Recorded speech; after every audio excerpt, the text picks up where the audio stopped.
Hello students, welcome to decrypt UPSC.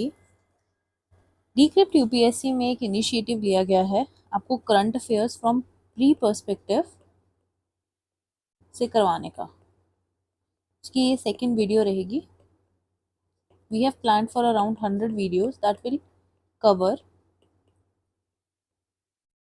Most important topics for prelims current affairs on the basis of what UPSC has been asking. Okay, so there are certain themes which UPSC has been asking repeatedly, so we are going to focus on that also. तो वो हमारा focus रहेगा decrypt UPSC में।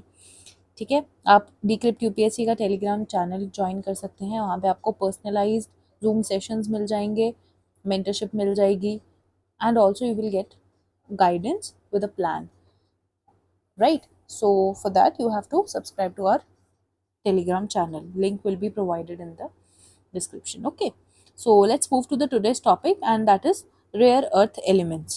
Okay, अब जो rare earth elements होते हैं basically उनको समझना इसलिए ज़रूरी है क्योंकि बहुत ज़्यादा मिनरल्स पे क्वेश्चंस हैं जो वो रिपीटेडली आते रहते हैं। सैंड पे क्वेश्चन आया है, मिनरल्स अमेंडमेंट एक्ट है जो उस पर भी क्वेश्चन आया है। ठीक है, तो elements always form an important aspect of UPSC prelims exam. तो जहाँ पर भी न्यूज़ थोड़ी बहुत ही किसी एलिमेंट्स या मिनरल्स पे होती है तो क्वेश्चन बन जाता है। ठीक है, उसी तरह से हम समझेंगे रेयर अर्थ एलिमेंट्स क्या होते हैं, taking that into consideration that it is an important theme which UPSC can ask anytime. Okay, तो USGS है जो हमारा यूनाइटेड स्टेट्स जियोलॉजिकल सर्वे, उसके हिसाब से ये एक मिसनॉमर है rare earth elements. Rare earth elements basically rare नहीं है, जैसा उनका जब आप नाम सुनते हो कि rare earth elements, you will think that they are rare, but they are not rare because they are found in abundance in earth crust. तो फिर हम इनको रेयर अर्थ एलिमेंट्स क्यों कहते हैं? Because they are rarely found in the concentrations that are economically viable for mining। मतलब उनको mine करने के लिए जिस हायर कॉन्सेंट्रेशन पे उनको अवेलेबल होना चाहिए धरती पे, that is not available. So since they are not available in that high concentrations, they are not economically viable for mining, and that is why this name comes। तो यहाँ पे UPSC whenever you are reading, you just have to have that mind जिसमें आप सोच रहे हो कि okay UPSC मुझे इस पे क्या स्टेटमेंट दे सकता है, what statement can UPSC put. Okay, तो यूपीएससी आप सीधा एक स्टेटमेंट आपको दे सकता है। एजर्शन रीजनिंग के जो क्वेश्चन आजकल बहुत ज़्यादा चल रहे हैं, रेयर अर्थ एलिमेंट्स के बारे में कुछ लाइन लिख देगा, they are called rare elements, reason दे देगा बिकॉज दे आर रेयर। वहाँ पे आप बहुत ज़्यादा कंफ्यूज हो सकते हैं कि हाँ भाई they are rare in earth crust, but they are not rare. Okay, so now you know why do we call them rare earth elements though they are not very much rare on the earth. Okay, next. Okay, they are identified as earth elements. अब earth elements का क्या मतलब है? Rare का तो आप concept समझ गए, उसी तरह से है अर्थ। Next term is earth. अर्थ का मतलब होता है, अर्थ एलिमेंट्स वो एलिमेंट्स होते हैं जिनको after extraction they cannot be changed by heat। most of the elements you can change with heat। okay, you can put some pressure or at temperature and you can change the form of the element, but rare earth elements में ये चीज़ नहीं होती है, that is why we call them earth elements। so now you understand the term fully, you understand why we call them rare, you understand why we call them earth elements। अब एक data आपको यहाँ पे याद रखना है, fact याद रखना है, 17 एलिमेंट्स। यूपीएससी वहाँ पे क्या लिख कर देगा स्टेटमेंट में? एज पर IUPAC 2005 there are group of 19 rare earth elements, and most of you will get confused over there। okay, 19 है, so you have to be very much clear because there are very much in news। rare earth elements हमेशा ही news में रहते हैं, अभी recently ये news में थे क्योंकि चाइना में there are lot of rare earth elements present and उन्होंने एक्सपोर्ट कंट्रोल्स लगा दिया है रेयर अर्थ एलिमेंट्स के ऊपर। तो ये एक्सपोर्ट कंट्रोल के कारण इनकी काफ़ी चर्चा हो रही थी न्यूज़ में, है ना? तो इसलिए हमें पता होना चाहिए कि रेयर अर्थ एलिमेंट्स कितने हैं। ठीक है, दे शेयर सिमिलर प्रॉपर्टीज। अब जितने भी ये रेयर में आपके एलिमेंट्स है, they are sharing similar properties, जैसे कि high density, high conductivity. Okay, now you do not have to remember all these rare earth elements, but it is always to have an eye, it is always good to have an eye on them, ताकि अगर for example वहाँ पे वो 5 elements आपको लिख कर दे दे तो आप पहचान पाओ कि हाँ भाई ये तो रेयर अर्थ एलिमेंट नहीं है। ओके, एंड ये सब तो मैंने पढ़े हैं तो ये रेयर अर्थ एलिमेंट्स हैं। तो एक क्लियर, इसको हम कहते हैं विजुअल आइडेंटिफिकेशन, कि देखकर पता चल गया कि हाँ अजीब से नाम है जो ईयम, ईयम, europium, promethium, samarium, gadolinium, holmium, scandium. Okay, scandium is famous, पता भी है इसके बारे में। ठीक है, उसी तरह से lanthanum, plutonium, thulium, terbium, yttrium, neodymium, cerium. ठीक है, तो ऐसे ऐसे मतलब आपको एक विजुअल आइडेंटिफिकेशन करने आना चाहिए। That's it. I am not expecting कि आप इनको सारों को रटने बैठ जाओ, but at least visual identification should be there, because जिस तरह के आजकल सवाल पूछ रहा है UPSC, it can any day ask identify earth elements, फिर ओनली 1, ओनली 2, ओनली 3 लिखकर आपको दे देगा। ठीक है, तो आप वहाँ पे कॉन्फिडेंस के साथ you will be able to eliminate if you remember. अच्छा, अब इनके सोर्सेज क्या है, इनका भी नाम याद रख लो। ये सीधा किस तरह से क्वेश्चन बन सकता है, दैट वेस्टर्नासाइट, लोपराइट और monazite are in news with respect to.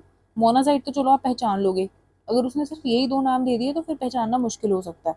ठीक है, तो they are in news because they are sources of your rare earth elements. समझ गए? So therefore, what I'm trying to tell you is you should be able to recognize these names also when they come in prelims, when they appear in prelims. अब इनका थोड़ा distribution देख लेते हैं। ठीक है, चाइना में अराउंड 61% प्रेजेंट है। ठीक है, तो ये डाटा थोड़ा फॉर पर्सपेक्टिव अगर एग्जाम में आ जाए तो आपको पता होना चाहिए कि अराउंड 60% तो चाइना में ही है। यूएसए में कितने हैं, अराउंड 15.5%, म्यांमार में 9.4, ऑस्ट्रेलिया 8%, बाकी सारी कंट्रीज में 6% है। ठीक है, then global distribution of rare earth elements in million REO tons. Okay, तो ये देख लेते हैं। चाइना में कितना है, ये 44 मिलियन टन्स है। वियतनाम में कितना है, 22, ब्राज़ील में 21, रशिया 21 एंड इंडिया 6.9। ठीक है, इतना आपको आइडिया होना चाहिए अगर अरेंज करने को वो बोल देता है। ओके फाइन, नेक्स्ट देखते हैं अब इनका सिग्निफिकेंस क्या है। तो अब एक क्वेश्चन बहुत फेमस हो जाता है यूपीएससी में, वेयर इट सेज कि वेयर दिस टेक्नोलॉजी और where these elements hold a place, then they are going to give some 4-5 statements जहाँ पे वो बता देंगे कि इस टेक्नोलॉजी में रेयर अर्थ एलिमेंट्स का यूसेज है, इस टेक्नोलॉजी में या इस काम में रेयर अर्थ एलिमेंट्स यूज़ किए जाते हैं। तो इसलिए इस बारे में भी आइडिया होना बहुत ज़रूरी है। जैसे कि क्रिटिकल टेक्नोलॉजीज, जैसे कि इट्रियम और जो आपका डिस्प्रोसियम है, ये वाइडली यूज किए जा रहे हैं जेट इंजन कंपोनेंट्स बनाने में, डिफेंस इक्विपमेंट्स बनाने में, एडवांस्ड इलेक्ट्रॉनिक्स बनाने में। तो कौन से फील्ड्स आपके आ गए, एक आपका defence equipment, electronics, advance electronics for that matter, then your jet engine components. तो डिफेंस सेक्टर में क्रिटिकल है ये रेयर अर्थ एलिमेंट्स, है ना। तो उस पॉइंट ऑफ टाइम पे एग्जाम में आप सोचने बैठ जाते हो कि अच्छा डिफेंस में तो क्या ही इनका काम होगा, बट है उनका काम, है ना, बहुत इंपॉर्टेंट है ये rare earth elements in the field of defence also. ठीक है, देन एक और जो चैलेंज है, जैसे हमने भी देखा कि 60% जो ये रेयर अर्थ एलिमेंट्स है they come from China. Okay, so now what happens is most of the countries therefore are importing rare earth elements. For example, India ही ले लीजिए, अगर एक स्टेटमेंट आ जाए कि India is importing most of its rare earth elements, मतलब more than 95% भी अगर बोल देंगे तो that would be totally correct. Okay fine, so ठीक है, और बहुत सारे क्रिटिकल एलिमेंट्स हैं, मिनरल्स हैं जैसे कि लिथियम, निकल, कोबाल्ट, उनके लिए तो 100% भी we are dependent on imports. Fine, तो इसी स्टेटमेंट को गलत करना उस पॉइंट ऑफ टाइम पे बिल्कुल भी सही नहीं रहेगा। ठीक है, करेक्ट परसेंटेज तो आपको कोई नहीं बता सकता, because every different site will give different number. Indian express अलग बोलेगा, जियोलॉजिकल सर्वे ऑफ इंडिया अलग बोलेगा, but you should have a clear idea कि व्हेन दे आर सेइंग कि हाँ हम 95% से भी ज़्यादा रेयर एलिमेंट्स के लिए, रेयर अर्थ एलिमेंट्स के लिए फॉरेन कंट्रीज पे डिपेंडेंट है, तो वो बिल्कुल सही है। और एक और फैक्ट इसके साथ बहुत ज़रूरी है कि along with this most of this import is happening from China. ठीक है, अब चाइना के साथ अगर हमारी कोई डिस्टर्बेंस हो जाए, for example if we you can just assume that you have some form of skirmish going on with China, and China says that we do not want to, we will not export rare earth elements to India. What will happen then? India की जो industries जिनके लिए ये rare earth elements raw material है वो तो cripple कर जाएंगी। ठीक है, तो इसी को हम कहते हैं सप्लाई चेन डिसरप्शन। तो यहाँ से आपको समझ आ रहा है कि किस तरह से ये रेयर अर्थ एलिमेंट्स इंपॉर्टेंट है जियो स्ट्रैटेजिकली भी, है ना, because they have this power of crippling industries, inflating cost and even delaying technological advancements. Okay, global supply chain disruption की अगर हम बात करें, ये मैंने आपको बता ही दिया है कि rare earth element consuming countries हैं जो जैसे US, Japan, Vietnam and Germany, they may have big effects if these supply chain disrupt because of any reason. जैसे कोविड के कारण बहुत सारी सप्लाई चेन्स थी जो वो डिसरप्ट हो गई थी, and hence resulting in lot of economic problems. Weaponisation of RE, ये क्या टर्म हुई weaponisation of rare earth elements? इसमें यही है कि चाइना है जो वो रेयर अर्थ एलिमेंट्स को बैन कर देगा, उनके एक्सपोर्ट्स को बैन कर देगा। तो it is using this privilege of having rare earth elements, इसको किस तरह से यूज कर रहा है इस प्रिविलेज को? By as a weapon. If you are going to not work according to me और my will, if you are condescending me in all the forums, I may stop giving you rare earth elements and that will cripple your industry। समझ रहे हो आप किस तरह से हम rare earth elements को वेपनाइज भी कर सकते हैं? And China has been seen doing to this to Japan. Okay, अब भी ये न्यूज इसी के लिए थी। Why I am teaching you this? Because it was in news because China again started imposing this export restrictions on these minerals। okay, और जियो strategic alternatives क्या हो सकते हैं इसमें? रीशोरिंग एंड फ्रेंड शोरिंग, इन दोनों टर्म्स का क्या मतलब होता है? रीशोरिंग का मतलब तो होता है कि अब आपने एक्सपोर्ट करना बंद कर दिए through other countries, you have supported this export of these critical minerals and you have reshored them to your own country where you are using them for manufacturing all the technologies or all the, for example semiconductor industry में इनका बहुत usage है and hence now final product पे आपकी country पे depend हो जाएंगे most of the Nations, क्योंकि उनके पास तो रॉ मटेरियल ही नहीं रह गया। समझ रहे हो कॉलोनियल वाली पूरी पॉलिसी कि रॉ मटेरियल पहुंचाया ही नहीं जाएगा तो फाइनल प्रोडक्ट कैसे बनेगा? तो hence for final product which will be obviously having more value addition and more benefit in terms of trade, तो उसके लिए फिर आप चाइना पे डिपेंड हो जाओगे। तो this thing is happening. And friend shoring का क्या है कि okay I will export but only to my friendly nations. Okay, I will not export to the nations which are even a little bit hostile or having some form of skirmish with us। तो ये एक नया concept world dynamics में हमें देखने को मिल रहा है। Okay, so this is about the rare earth elements. I hope आपको इसको एक, अगर कोई भी क्वेश्चन रेयर अर्थ एलिमेंट्स पे आता है, इनको रेयर अर्थ एलिमेंट्स क्यों कहते हैं, इनको अर्थ एलिमेंट्स क्यों कहते हैं, मेजर रेयर अर्थ एलिमेंट्स कौन से हैं, कितने हैं, 17 हैं। ओके, अगर ये स्टेटमेंट भी आती है कि they share similar properties such as high density and high conductivity, तो आपको सही करना है उसको, है ना। Most of the people will think कि अगर 17 एलिमेंट्स है तो क्या पता सिमिलर प्रॉपर्टीज हो या ना हो, इतना क्रिटिकली नहीं सोचना है, ठीक है, प्रीलिम्स की स्टेटमेंट्स में। ओके, मेजर इनके सोर्सेज देखने हैं, ग्लोबल डिस्ट्रीब्यूशन समझनी है both ways, percentage wise and even in million REO tons wise। okay, and then you have to understand the significance, which is most important to understand where these elements are assuming a role in the global dynamics presently। okay, next देखते हैं Indus Water Treaty। this has been very much in news because of recent Pakistan and India conflict because of Pahalgam terror attack, तो उसके कारण ही काफ़ी news में रही है। तो इसके हमें कॉन्सेप्ट्स और इसके फैक्ट्स भी हमें क्लियर होने चाहिए। पहली बात तो साइनिंग ईयर इंपॉर्टेंट हो गया आजकल ना, इंपॉर्टेंट हो गया है ये ईयर भी जो रिसेंटली 2025 का पेपर था उसमें ब्रिक्स का आई थिंक फॉर्मिंग ईयर एक स्टेटमेंट बना रहा है। तो अगर ईयर में कंफ्यूज हो गए तो फिर पूरी स्टेटमेंट में कंफ्यूज हो जाओगे, है ना। तो ये थोड़ा आइडिया होना चाहिए एटलीस्ट जो चीज़ें न्यूज़ में हैं उनके बारे में कि कौन सी चीज़ किस साल हुई थी, है ना। तो इंडस वाटर ट्रीटी का हम याद रख लेते हैं सिंपली 1960। बहुत सिंपल ईयर है। किसने हेल्प की थी? वर्ल्ड बैंक ने हेल्प की थी, वो भी सिग्नेटरी है, ठीक है, इस चीज़ का। ओके, नेक्स्ट देखते हैं। अब मेजर प्रोविजन क्या है इस ट्रीटी का कि जो ईस्टर्न रिवर्स है जैसे कि रावी, ब्यास और सतलुज, वो इंडिया यूज़ करेगा अनरिस्ट्रिक्टिवली, और जो वेस्टर्न रिवर्स हैं जैसे कि इंदुस, झेलम और चिनाब, वो पाकिस्तान को एलोकेट कर दी जाएगी।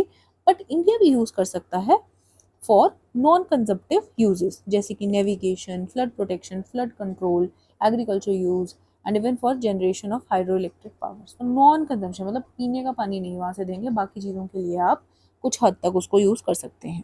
आर्टिकल 3 है जो इस ट्रीटी का, उसमें India is obligated to let flow waters. Okay, exchange of data is another important term in this treaty where Indus Water Treaty provides for data exchange कि आपको बताना है कि कितना पानी फ्लो कर रहा है ना, because then the other country to which river is flowing may be ready for any future circumstances। जैसे अगर बहुत ज़्यादा पानी ऊपर से आ रहा है तो they can prepare for floods, उसमें ऑलरेडी पहले ही they can issue the early warnings in terms of floods। तो ये एक इम्पॉर्टेंट बात है और ये भी इस ट्रीटी में हैंडल की गई है। अब अगर कोई डिस्प्यूट हो जाती है तो 3 स्टेप मैकेनिज्म है, ये भी आपको पता होना चाहिए। सबसे पहले क्या है?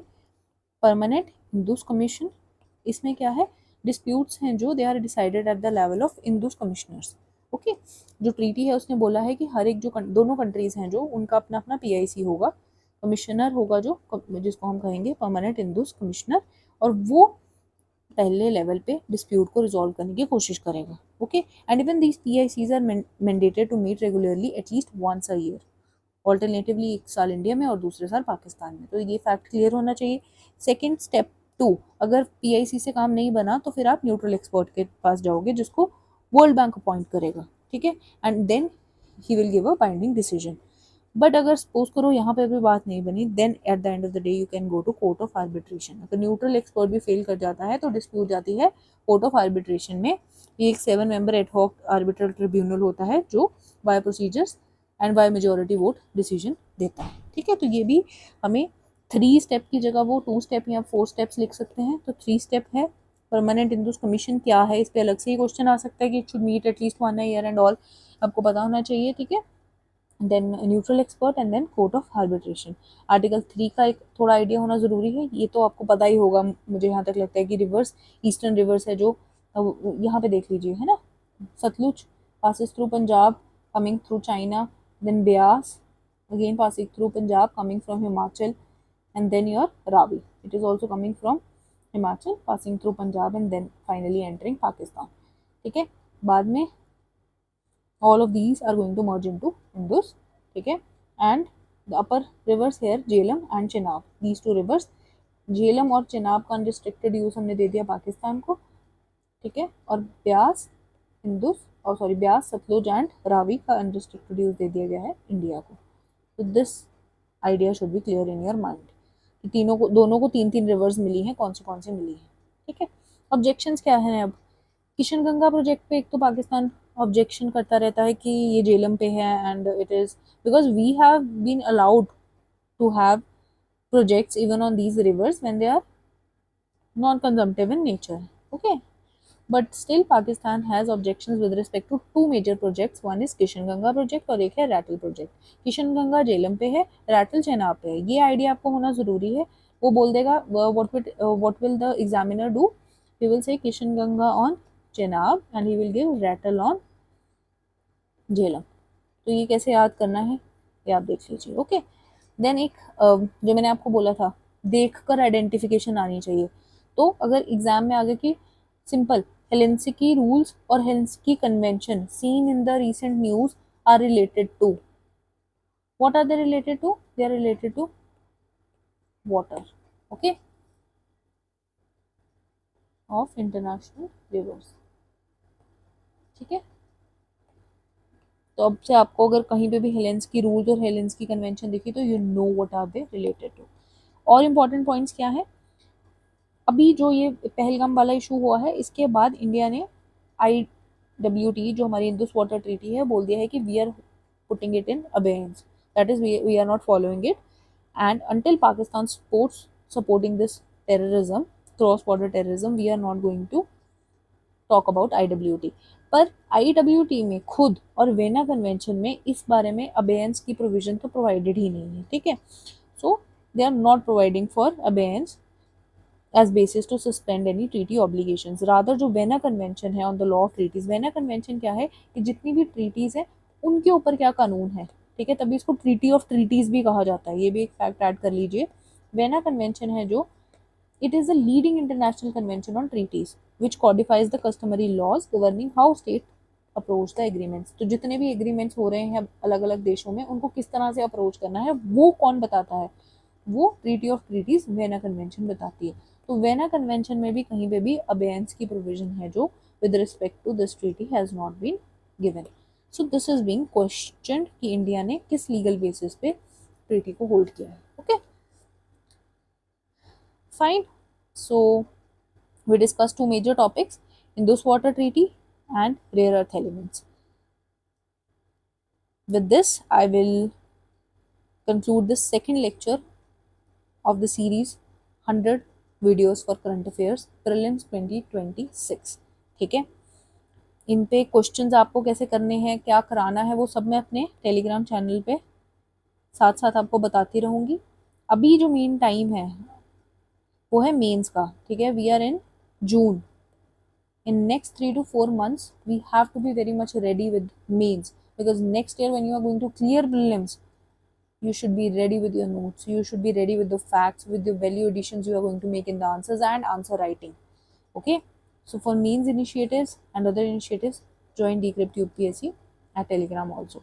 Okay, thank you, all the very best.